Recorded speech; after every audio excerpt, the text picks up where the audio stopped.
Le Congo va mal parce que le Grand Katanga va mal. C'est cela la vérité. Le Congo va mal parce que vous, les Grands Katangais, réputés être des résistants, des guerriers, des combattants, des révolutionnaires, vous faites semblant de ne pas voir et de ne pas entendre ce que même les sourds et les aveugles ont déjà vu et ont déjà entendu.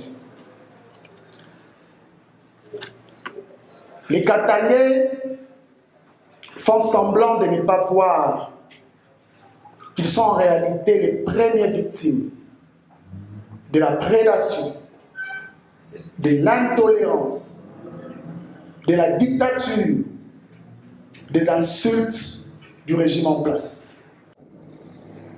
Le Congo va mal parce que certains d'entre vous, Grands Katangais, avaient choisi le confort personnel au détriment du bien-être de tous les Congolais. Je sais qu'ils ont tiré sur vous à Kilo. Je sais qu'ils ont tiré sur vous hier à Louis. Je sais que vous êtes de présenter les Congolais. Ah, je sais pas. Hein. Mais s'opposer contre l'arbitraire, 2 ou 3, a toujours été un parcours risqué. S'opposer contre l'arbitraire a toujours été un chemin de la croix. Un chemin de la douleur. Plus de 80% du budget national. Vous savez ce que cela veut dire? Cela veut dire que les Congolais qui manquent à manger à Kinshasa, les Congolais qui dorment à la Belle Étoile à Kwilu, les enfants qui étudient à même le sol à Mbandaka, les mamans qui se réveillent chaque jour à 4 heures du matin pour trouver de quoi manger pour leur famille, les militaires qui sont au front pour défendre la République, dépendent et prient tous les jours pour l'abondance du Grand Katanga. Aujourd'hui, vous êtes humiliés. Aujourd'hui, vous êtes insultés. Tous les Grands Katanga est aujourd'hui transformé en un grand forage que vous savez voir depuis l'avion. Il n'y a que le trou. Il y a même des gens qui commencent à penser que vous ne méritez plus le Grand Katanga. Tellement vous ne réagissez pas. La communauté internationale commence même à penser que nous ne méritons plus la République démocratique du Congo. Tellement nous sommes assis sur des énormes richesses, mais nous vivons dans la plus grande pauvreté. Pour nous autres qui ne sommes pas du Grand Katanga, nous considérons le Katanga comme une bénédiction, comme une richesse. Pour nous, le Katanga veut dire bénédiction, le Katanga veut dire richesse, le Katanga veut dire résistance. Mais le Katanga veut aussi dire fierté et honneur. N'oubliez pas, je le répète, n'oubliez pas que toute la République vous regarde, vous observe. Mbandaka vous regarde, Isiro vous regarde, Matadi vous regarde, Lodja, Kananga, Kisangani, Bukavu, tous vous regardent. Et je répète et j'insiste sur la responsabilité qui vous incombe. Quel est l'essentiel de mon message aujourd'hui? Mon message est simple. Je dis, réveillez-vous. Mon message est simple. Je dis, levez-vous. Mon message est simple. Je dis, bravez la peur. Et plus important, apprenez définitivement à dire non. Ne laissez pas l'arbitraire, l'insécurité, la prédation deviennent la norme ici. Vous avez appris que Tshisekedi veut changer la Constitution. avec ses institutions illégitimes, super illégitimes. Pourtant, je me rappelle, le 23 décembre 2023, le Grand Katanga et toute la République avaient clairement signifié qu'ils ne voulaient plus de Tshisekedi. Ils l'ont dit.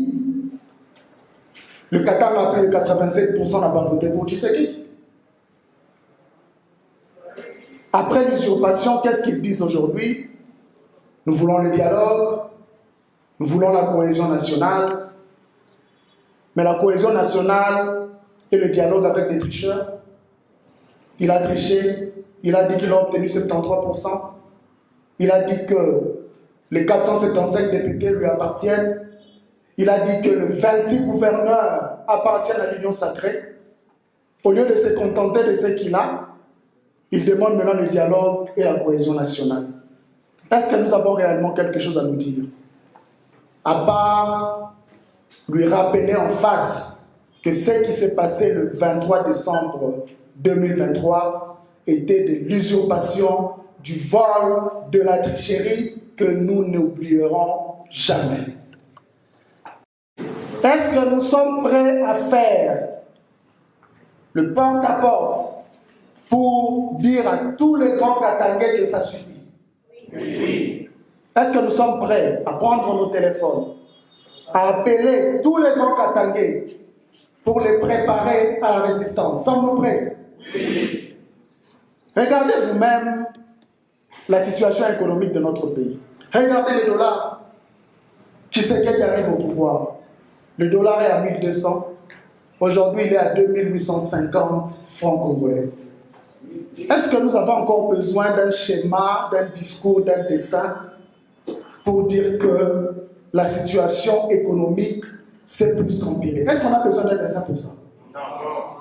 Regardez la situation dans l'est de la République démocratique du Congo.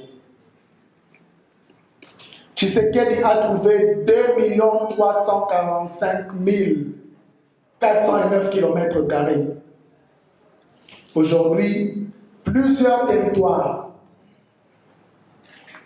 ne sont plus sous l'autorité de l'État. Et il a le culot, le courage de passer à la télé pour se justifier. Est-ce que nous avons le temps d'écouter encore le discours de Félix Tshisekedi? Non. Ce n'est pas tout. Ils nous ont dit pendant les élections qu'ils étaient des nationalistes et des patriotes. Mais je ne sais pas quel est le contenu, quelle est la définition qu'on doit dire. Pendant la campagne, c'est par ici que je vais chuter.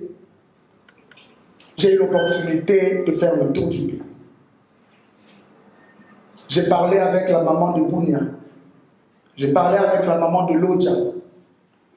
J'ai parlé avec la maman de Kalemi. Je parlais avec la maman d'Isiro. J'ai parlé avec presque toutes les mamans congolaises, avec la jeunesse, avec les parents. Toutes ces personnes partagent une même préoccupation.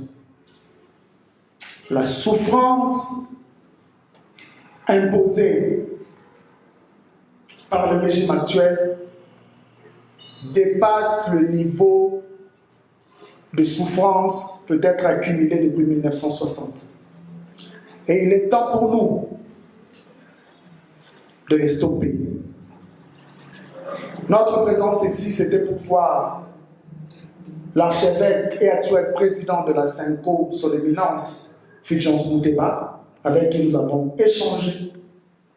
Nous sommes déterminés à créer, à construire ces blocus anti-dictature. Nous allons stopper Félix Tshisekedi. Nous allons stopper Félix Tshisekedi. Et nous comptons sur votre accompagnement. Nous comptons sur votre détermination. La phrase la plus importante à retenir, je le dis et je le répète, le Congo va mal, tout le monde se lamente, mais le Congo va mal parce que le Grand Katanga va mal. Réveillez-vous, je vous remercie.